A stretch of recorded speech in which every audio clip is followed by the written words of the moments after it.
welcome to the Dub Show. I appreciate you guys, man. Check me out. I caught an L at a young age, stretched out. Getting 24, homie, I got 5 out. Now on YouTube, trying to get a paper route. Coming till you know the deal, we on some grown shit now. What's cracking, everybody? New video. Today's video, I wanted to take an opportunity to let those of you that have never been to prison give you a slight glimpse into the realities of prison life. Those of you that have been to the joint, especially if you've been on the level 4, especially if you've been on level 4 180, you know the realities. But one of the cold realities is people that have been to prison in California, but have been on level 1s and 2s, they too don't have a full grasp of the game, right? And I can't go into the full depth of it, but I can give you a glimpse, right? For those of you that have never done any kind of time at all, you guys have a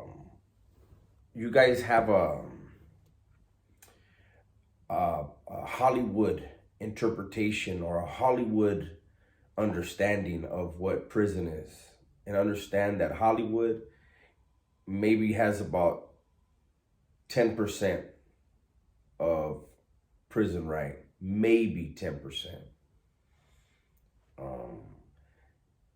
Hollywood needs to sensationalize stuff in order to keep you watching. But it's an unfortunate thing that Hollywood has a tendency to glamorize things and make it seem impressive. And it isn't. There's nothing impressive about going to prison. So I want to just let you know, let's get into it. So, you know, there are people that believe that when you go to prison, the honor and the respect and all that stuff is mythical. And it is true that when you go to prison, again, I can't speak for everyone else, but I know as Raza, when you're in prison, you have to be willing to die or kill for somebody that is your worst enemy on the streets, as long as he's Raza. And a lot of times when you say you're willing to die, it's normally going to be not at the hands of a rival. It'll be at the hands of a CO. What I kind of wanted to touch on today is that while there is that camaraderie in there, it is, you know, it's almost like swimming in shark-infested water that has blood in it daily, and them sharks smell that blood and they're looking who's bleeding, because they're going to devour that person.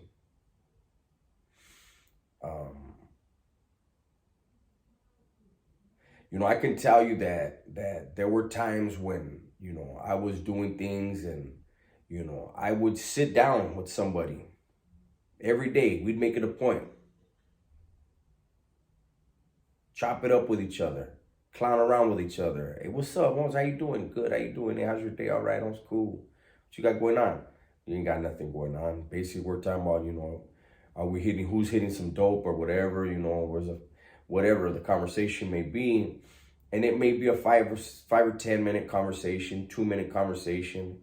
But during that whole conversation, even though me and this dude are supposedly cool, and we are on the outside, he knows, just like I know, you slip, I'm coming for you. I would sit down with a vato all the time, and I knew this vato hated my guts. Didn't matter. We were playing chess against each other every day. I wasn't the kind of person that plotted on people.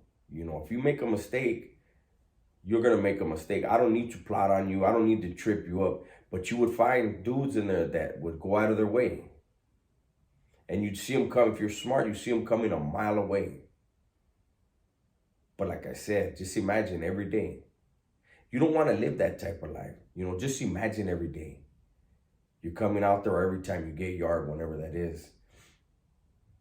And you know this guy, and then he's convinced his friends, like, man, fuck that dude. You know, we got to play it cool, but fuck that guy. And I, you know, there, as I tell this story, there's one dude in particular that I have in my mind. I'm not going to say his name, but he was one of the scurviest, slitheriest, snakiest people I ever met in prison. He had been in several different prisons, and in several different prisons, he would pump his friends up to basically try to have a coup, to overthrow the yard, but this guy always got away. Somehow, some way, he always got away. It caught up to him in the end, but somehow, some way. And I'm telling you, every day I would sit there and we would play that game.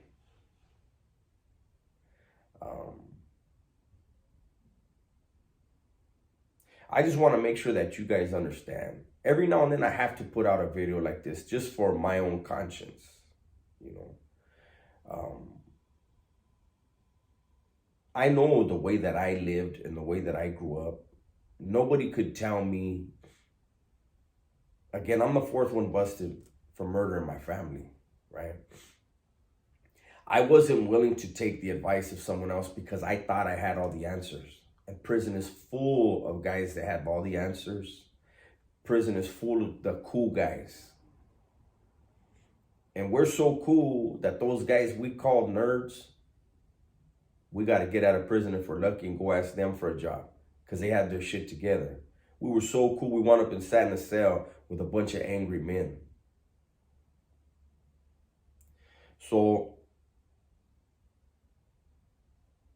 if you're caught up in that life, man, at some point when you're on the streets, I know, like, I've been on the run. I escaped twice from camp. I did videos on that, and, you know, those videos were funny, but they don't go into how, you know, there were times when I slept in cars, times where I slept in bushes because the cops were all over the place and I had to dive into a bush and just spend the night there like, fuck it, I can't even move.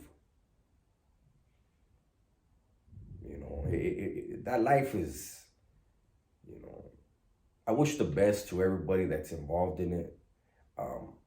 I'm not trying to make anybody feel bad about their decisions, but just know that those decisions carry a heavy price, a heavy penalty. And that's why every now and then I have to show these videos. I have to put out these videos about the reality of prison. Don't let Hollywood fool you. There's nothing glamorous about it. You don't want to be sitting there every day with a knife in your fucking butt, talking to somebody that you know he's plotting to kill you and you know you're plotting to kill him. I leave you with that, man. Everybody, please stay safe, stay smart, and tell the ones you love that you love them. I'm out.